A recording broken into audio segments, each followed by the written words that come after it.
Assalamualaikum warahmatullahi wabarakatuh. Saya Nadia Musnah binti Zainal. Pada video ini saya akan membentangkan tugasan yang diberi kepada saya, iaitu penjual saham PE ratio.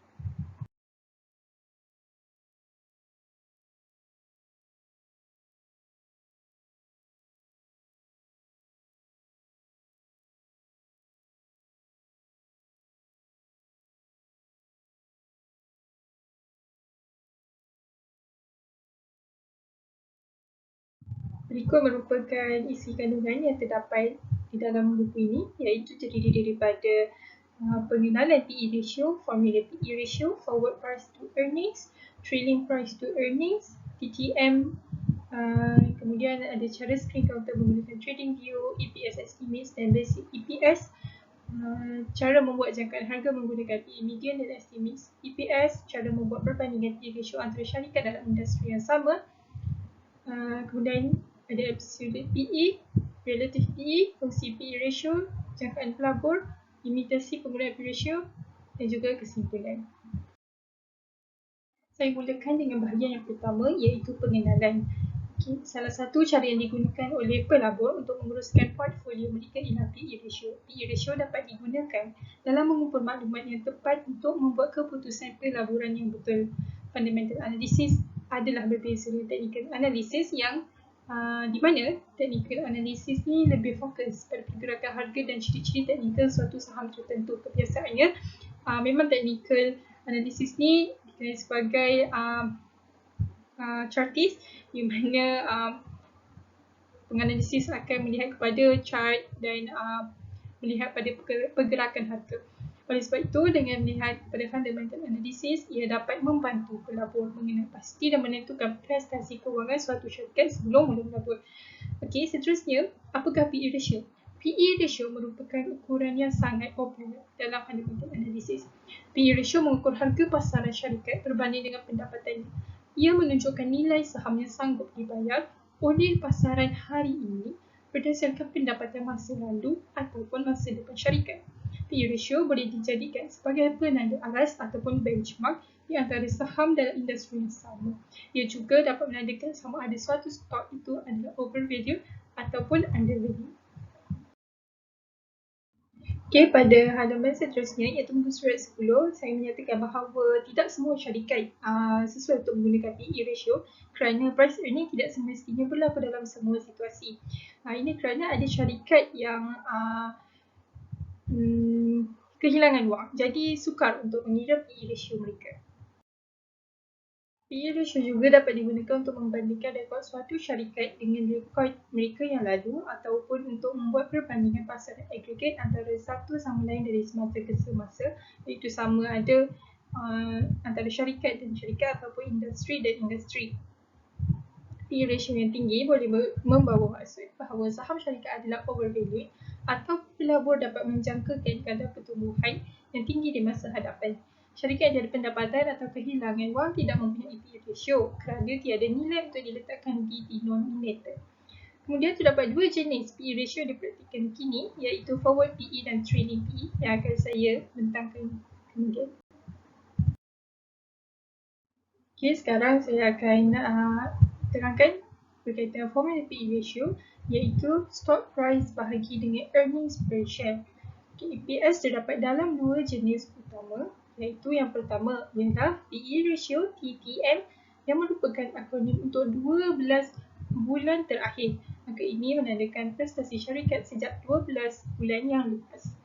Seterusnya, jenis EPS kedua pula terdapat dalam pengeluaran pendapatan syarikat yang sering memberikan panduan EPS. Okey, kemudian bagi sebagai syarikat, jenis kedua ini merupakan cara anggaran yang terbaik untuk jangkaan perolehan mereka pada masa hadapan. Okey, sekarang beralih kepada bahagian kedua, iaitu perbandingan antara trailing PE dan juga forward PE ratio. Forward price to earnings, iaitu forward PE menggunakan pendapatan masa hadapan dan bukannya angka akhir sebagai panduan. Ia juga disebut sebagai anggaran harga untuk pendapatan. Forward PE digunakan untuk membandingkan pendapatan semasa dengan pendapatan masa hadapan, di mana ia dapat memberikan gambaran yang lebih jelas tentang bagaimana pendapatan dapat dilihat tanpa melakukan perubahan dan penyesuaian pada perekonomian. Walau bagaimanapun, terdapat isu dengan forward PE di mana terdapat syarikat yang mungkin dinilai terlalu tinggi iaitu overvalued dalam anggaran PE dan kemudian menyesuaikannya dengan pengumuman pendapatan suku isu iaitu dengan forward PE iaitu penganalisis boleh memberikan pendapatan mereka berkaitan anggaran PE yang mungkin berbeza sedikit dengan anggaran syarikat yang boleh menimbulkan kekeliruan kepada pelabur yang lain. Kemudian beralih kepada trading price to earnings iaitu TPM yang dikenali dengan trailing 12 month. Trading PE pula bergantung kepada prestasi masa yang lepas. Masa yang lalu dengan membahagikan harga saham dengan jumlah pendapatan EPS selama 12 bulan terakhir. Ini merupakan metrik PE yang paling popular kerana yang paling objektif iaitu dengan andaian bahawa syarikat melaporkan pendapatan dengan tepat. Sebilangan pelabur lebih cenderung menggunakan trailing PE kerana mereka tidak yakin dengan anggaran pendapatan pihak lain iaitu pandangan pihak yang lain. Oleh itu adalah lebih baik untuk pelabur memperoleh wang hasil pendapatan pada masa depan yang lebih kukuh dan bukannya daripada masa yang lalu. Namun terdapat masalah yang akan timbul sekiranya EPS adalah tetap manakala harga saham pula berubah-ubah.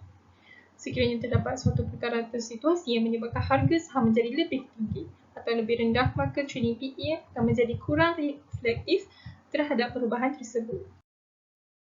Sedikit sambungan daripada halaman yang sebelumnya. Trading PE akan berubah apabila harga saham syarikat berubah kerana pendapatan hanya dikeluarkan setiap 10 tahun. Manakala stok niaga iaitu trading pula adalah setiap hari. Kesannya sebilangan pelabur lebih berminat dengan forward PE. Sekiranya forward PE lebih rendah daripada nisbah trading PE, ini bermaksud penganalisis menjangkakan pendapatan akan meningkat. Kemudian jika forward PE lebih tinggi pula, penganalisis menjangkakan pendapatan akan berkurang. Sekarang saya akan masuk kepada bahagian ketiga pula. Pada bahagian ketiga ini, saya akan menerangkan bagaimana cara untuk menggunakan trading view dalam screen counter.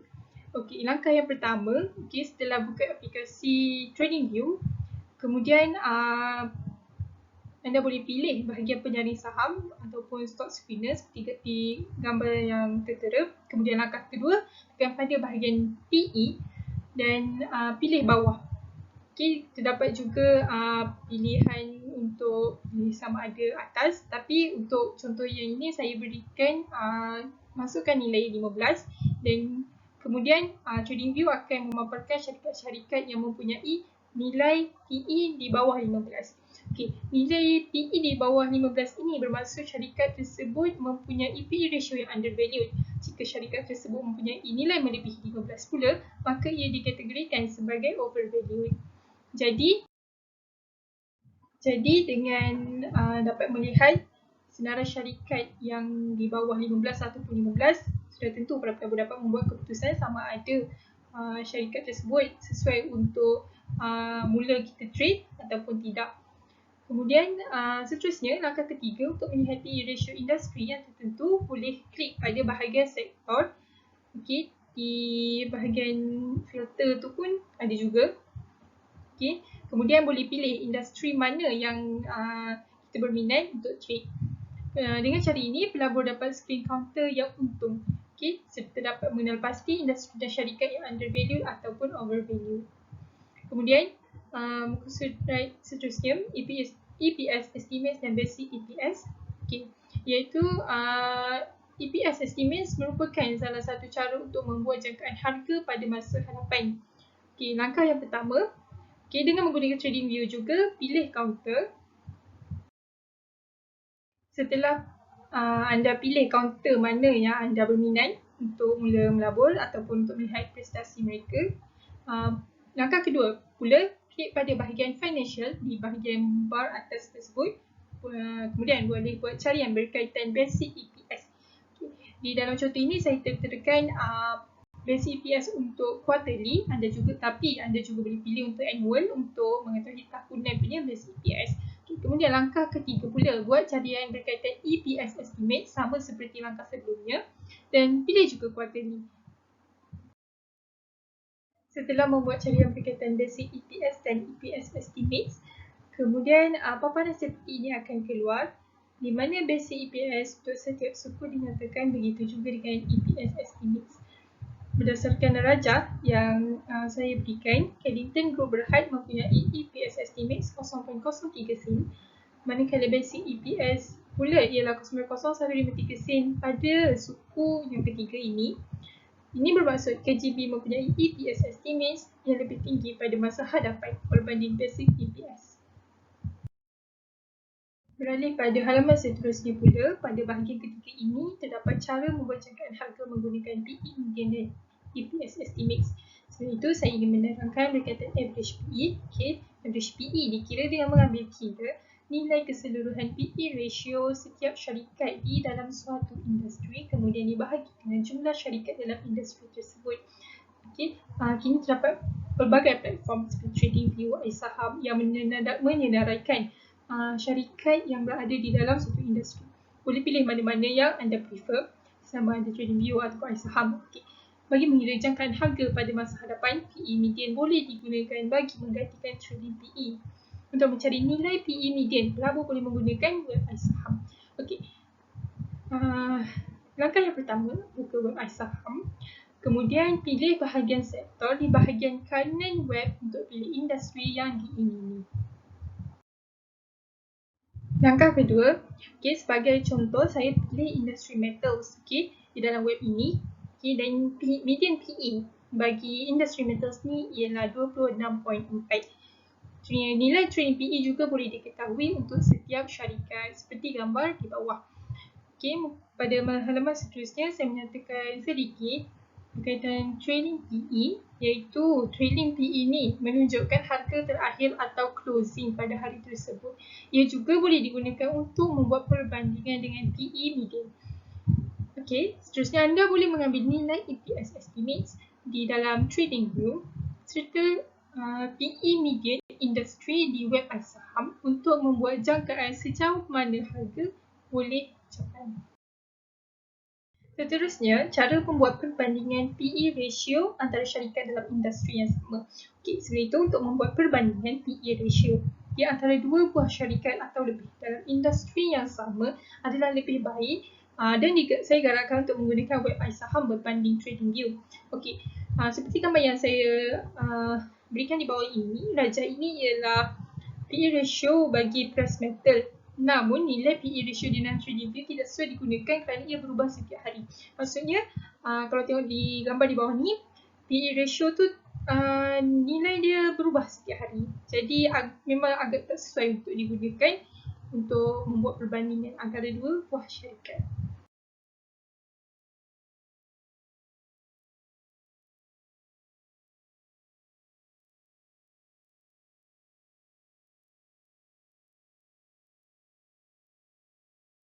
Beralih pula kepada bahagian keempat di dalam buku ini, iaitu pertama saya akan huraikan fungsi PE ratio.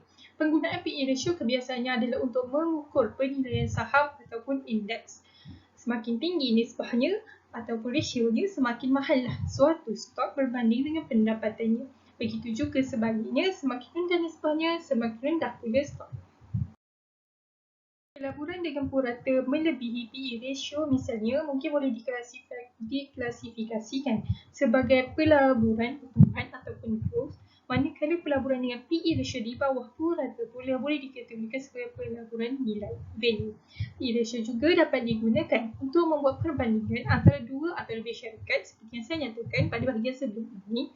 Perbandingan harga saham satu syarikat dengan harga saham syarikat yang lain tidak dapat menjelaskan kepada pelabur mengenai nilai relatifnya sebagai pelaburan.